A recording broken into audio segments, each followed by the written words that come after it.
Story 1. The Lighthouse at Matinus Rock, Nathan Russell's Coast Guard story. He's 17. I remember the first night at Matinus Rock like a shadow pressing against my chest. I could feel eyes watching, though I was alone. Russell and I had been assigned a 2-week stint at the Lighthouse as part of our Coast Guard rotation, a place the locals called the Sentinel of the Fog, perched on jagged rocks miles offshore. When we arrived, the wind had a bitter edge, slicing through our jackets and rattling the structure's old metal fittings. The lighthouse itself was taller than it looked from the water, with peeling white paint, rusted railings, and a lens room that glinted coldly in the fading daylight. Our first day passed in routine inspections and maintenance, cleaning the lens, checking the fuel for the generator, and logging weather conditions.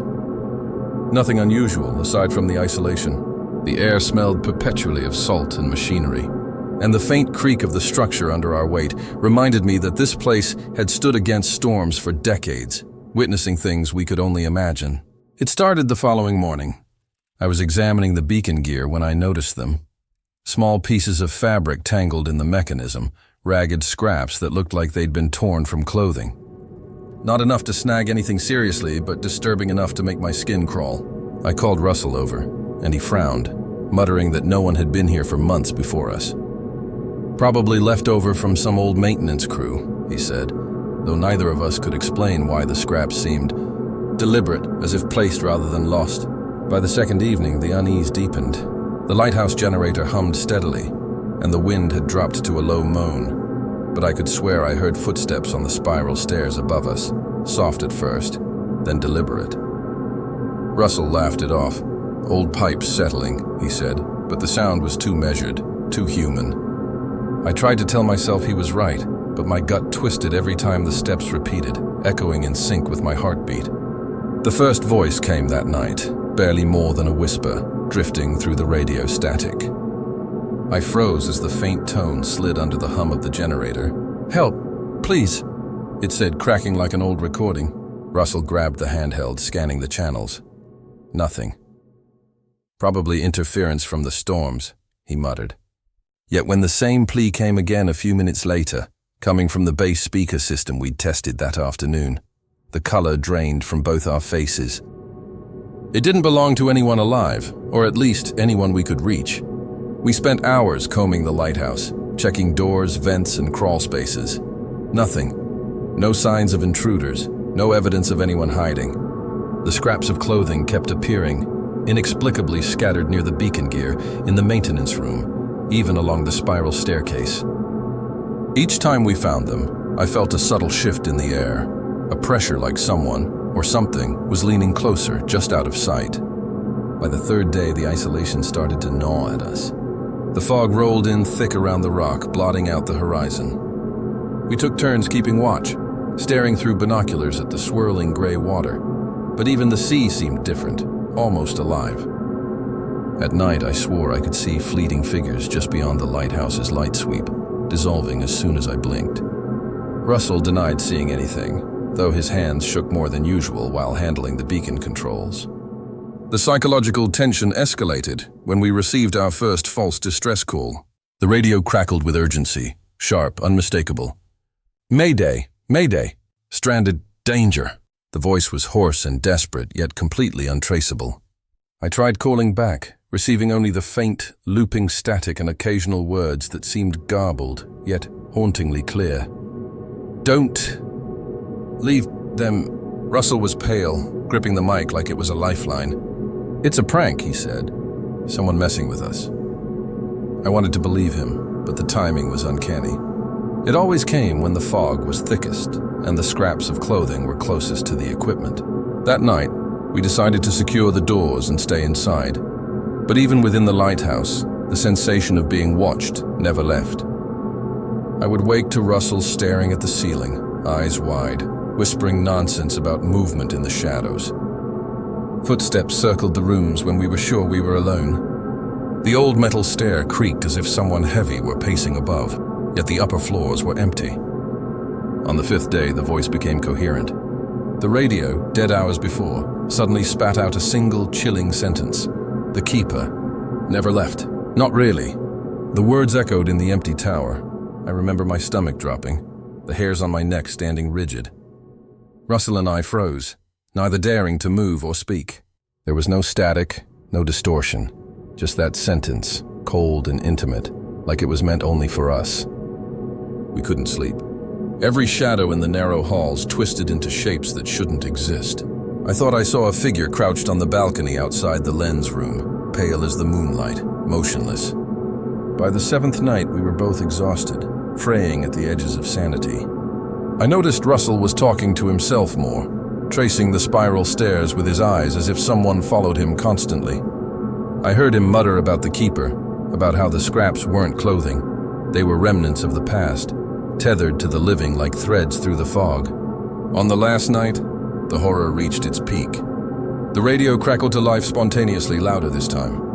"You shouldn't be here. Leave! Leave!" The voice was layered, almost as if multiple speakers were speaking over one another, desperate, pleading and accusing all at once. I grabbed the mic, my hands shaking, but only static responded. Then the footsteps came. Not circling now, but climbing rapidly toward us from the bottom stairs.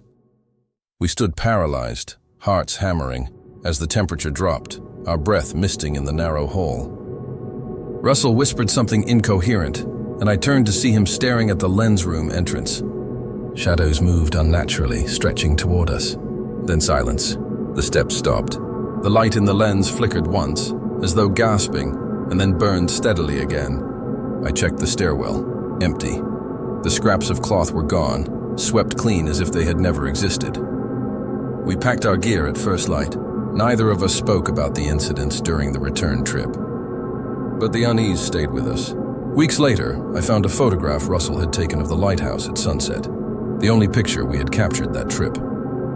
In it, barely visible through the mist, a figure stands on the balcony, staring straight at the camera, pale, indistinct, yet undeniably human-shaped. To this day, I can't explain what happened at Matinus Rock.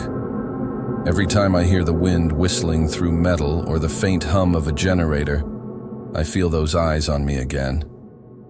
The scraps, the footsteps, the voices, they weren't just in our minds.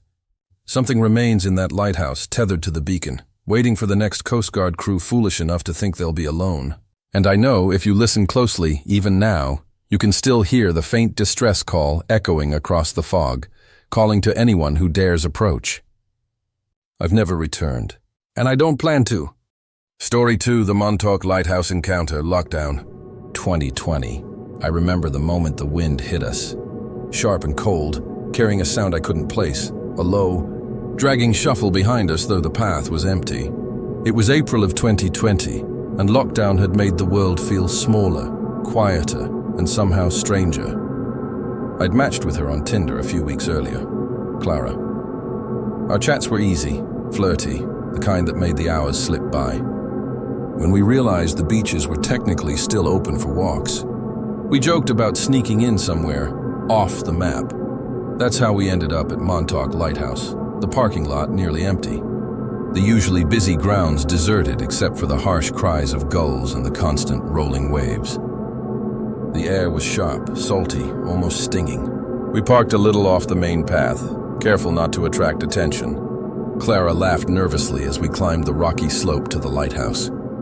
The whole place felt hollow, like it had been drained of life, and the sun dipping behind clouds made the brickwork look darker, almost wet.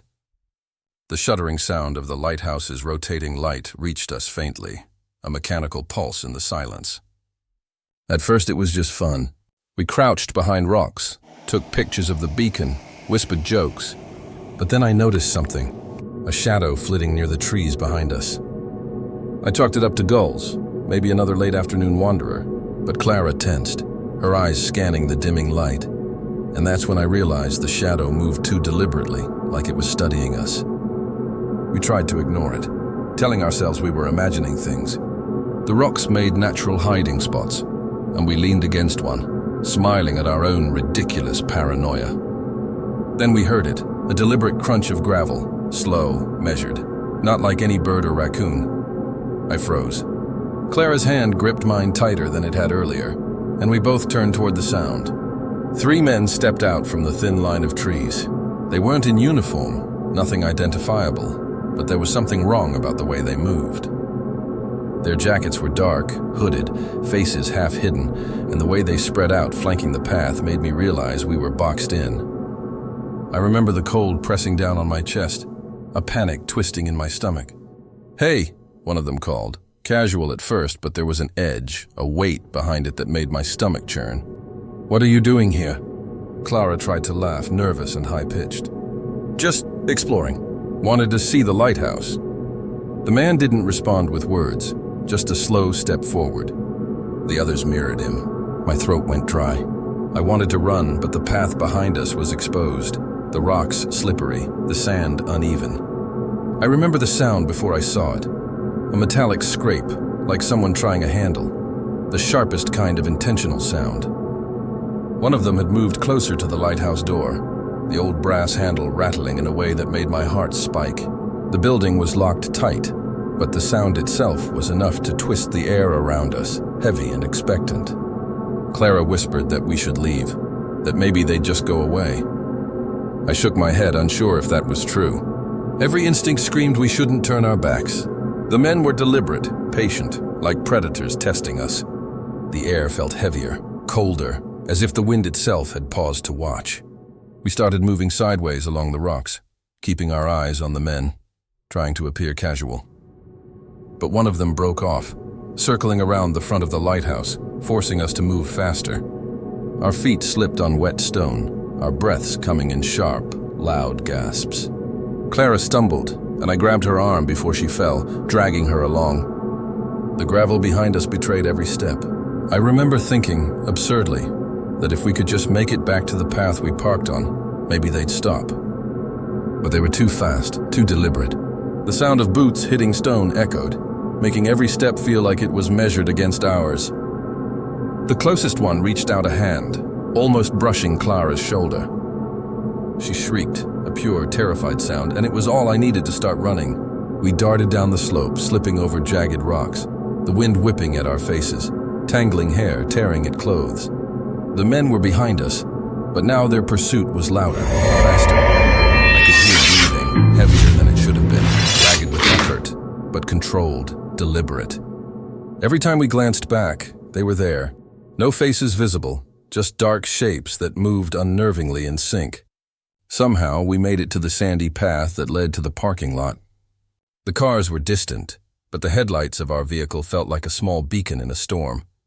Clara kept looking behind us, panicked, whispering, "Don't stop! Don't stop!" We ran until our lungs burned, until the dark shapes seemed to disappear into the tree line.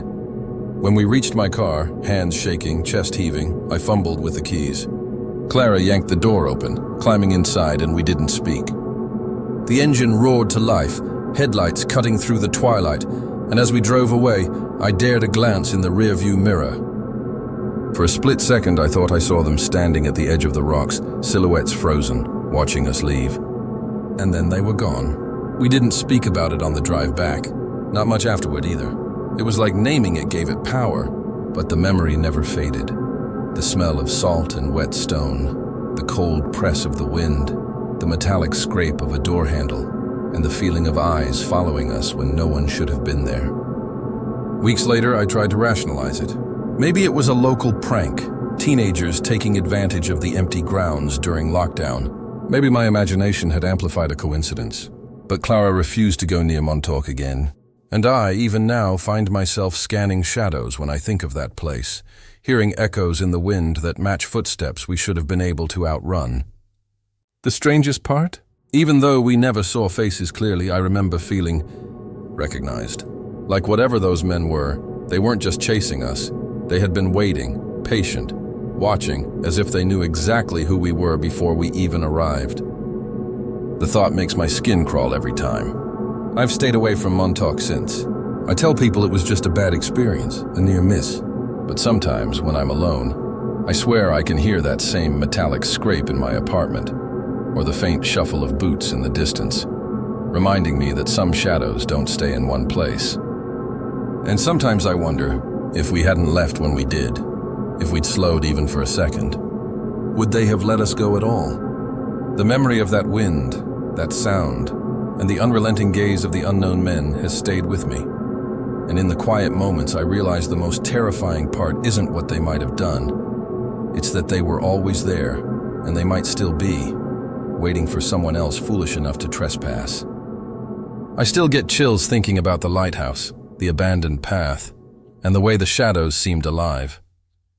I don't know what would have happened if we'd stayed, but I know this.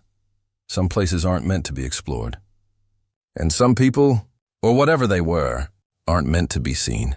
The image of them, hooded and patient, is burned into my mind, and no amount of daylight, no amount of distance will ever wash it away. We were lucky to leave, or maybe they let us. Story 3. The Abandoned Lighthouse Box, Ian's salvage story. 2013, I was only supposed to check the foundation, but from the moment I stepped off the boat, I felt like I wasn't supposed to be there. The lighthouse loomed in the fog like it was holding something in. Back in 2013, I was working as a contractor for a company that bought old coastal properties to either restore or tear down. One of my assignments was a decommissioned lighthouse about 2 miles off the coast of Maine. It had been abandoned since the late 80s, and apparently the Coast Guard wanted a report on its condition before deciding if it was worth saving. On paper, it sounded like easy money. I'd spend the day checking for structural damage, making notes, snapping photos. The island was tiny, barely more than a rocky outcrop, and the boatman who ferried me over promised to come back for me just before sundown. The fog was already thick when I arrived, rolling over the rocks like slow breath. I remember the smell first: mold, salt, something rotten. The lighthouse itself was a pale silhouette, streaked black with moss and sea stains. The windows were dark holes, and the heavy iron door groaned when I forced it open. Inside, it was colder than outside. My boots echoed against the stone floor, and the air had that damp, metallic taste of water standing too long in a pipe. I expected dust, cobwebs, maybe some rusted tools. Instead, the first thing I noticed was the floor. Bare footprints, not shoe prints, bare human feet. Dozens of them, stamped into the layer of dust that should have been undisturbed for decades. Some were small, like a child's, others longer, wider. They trailed across the room, weaving between old crates and up the spiral staircase. I stood there longer than I'd like to admit, trying to come up with a rational explanation. Maybe other contractors had been here before me, maybe squatters. But none of the prints looked fresh. They weren't crisp, but they weren't faded either. Just waiting. I pushed on with my inspection, telling myself it was nothing. The lower level had little besides broken lanterns, rusted tools, and piles of rope turned green with age. In one corner, half buried under seaweed and moss, was a wooden box about the size of a trunk. It looked swollen from water damage, its iron clasps eaten by rust. For some reason, I couldn't stop staring at it. It didn't fit with the rest of the junk. Everything else had that random, discarded look. But the box had been placed, deliberately, square in the corner, pressed tight against the wall. I gave it a nudge with my boot. The wood was soft, almost spongy, but solid enough that I couldn't kick it open. A smell rose from it when I touched it, earthy, damp, like wet bark. I thought I heard something shift inside, just a dull thud like something bumping the interior. That was when I heard the knock. It came from the wall right behind me, 3 sharp raps. Not echo, not creak, knocks. I froze, my ears straining. The stone walls seemed to breathe around me. For a full minute, nothing. Just the distant hiss of waves against rock. I almost laughed at myself. Old buildings make sounds. But then it came again, louder this time. 2 knocks, from higher up the wall, closer to the staircase. I didn't want to, but I looked at the footprints again. They didn't just go up the stairs, they circled the box first. Some stopped right in front of it, toes pointed inward, as if whoever made them had stood there a long time. I forced myself up the spiral staircase, telling myself I just needed to finish my job. The steps were slick with moss, my hand sliding on the rusted rail. On the second floor, the fog pressed so thick against the windows I couldn't tell if it was day or night. The walls were streaked with salt, and the floorboards groaned under my weight. That's when I heard it again. Footsteps, not mine. Slow, deliberate from the level below. Bare feet against stone. They paced, stopped, paced again. Every hair on my body stood on end. I told myself maybe the boatman had come back early and decided to look inside. But the sound wasn't boots. It was skin. I leaned over the railing, staring down the hollow core of the spiral. The first floor was a blur in the fog creeping through the open door. Nothing moved, but the sound continued. Soft steps circling the room, stopping, then starting again. I called out, "Hello?" The steps stopped. Silence pressed in. Then, from directly below the stairs came a reply. Knock, knock, knock. I don't remember climbing to the top level. I just remember suddenly being there, my hands shaking as I tried to snap photos of the cracked lantern room. The lens fogged over, useless. The light outside had dimmed, though I couldn't tell if it was the weather or the hour. And then came the sound that broke me. From the fog outside the glass, circling the lantern room. Footsteps. Not on the stairs, not inside, but out there. Bare feet on wet stone, slow, dragging, moving just beyond sight. I backed against the wall, whispering to myself that there was no balcony out there, no platform for anyone to walk on. Just open air and the drop to the rocks below. But the footsteps kept circling, slow and patient, as if whatever it was knew I was trapped. I don't remember much after that. I know I called the boatman, my voice cracked and frantic. I don't even know if my words made sense. I just begged him to come back early. He agreed, though his tone made it clear he thought I was drunk or losing it. By the time his horn blared from the fog, the lighthouse was silent again. I bolted down the stairs without looking at the box, without checking the walls. My boots hit the stone hard, erasing the barefoot prints as I sprinted to the dock. When I climbed into the boat, I didn't look back. That was the last time I ever set foot on that island.